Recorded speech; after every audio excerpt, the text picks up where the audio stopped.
Hi guys, it's Ike Navitombe again, your building enthusiast. Now, there is an aspect of safety we oftentimes neglect during building design, that is fire safety. Very important.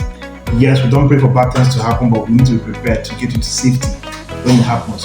Now, during building design, there are basically two things we carry in mind, to bear in mind while designing your building. That is your assets and resets in respect to fire safety. Now, your reset is your required safe escape time, while your asset is your available safe escape time. Reset simply means the time it requires for an occupant to move from his current position to the next exit point during fire incident, while asset simply means the time available for an occupant to move from his location to the next exit point during fire incidents. Now, the idea is to increase assets against reset.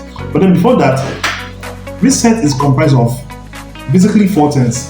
First of all, the detection time, the time it takes for your systems to pick up the fire signal or the smoke.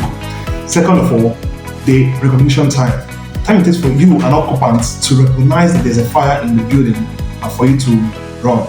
Thirdly, the pre-motion time, the time it takes for you to gather yourself together, your things, or even you particularly. And finally, the motion time, the time it takes for you to actually move from your location to the next location. Now, assets, the idea is to increase your asset against your reset. Don't forget. Now, there are basically four things we need to put in place to ensure that we have enough assets for you to get to safety. First of all, we need to have appropriate smoke control measures. Now, particularly during fire incidents, the thing that kills you most, not even the fire, but the suffocation from the smoke. Yeah. So when you have appropriate smoke control measures, it will help you give you enough time to escape. What do you mean? You have enough headrooms, and chimneys and whatnot. Second of all, you need to select materials that are not easily flammable. Here is where your interior decorator comes into place now.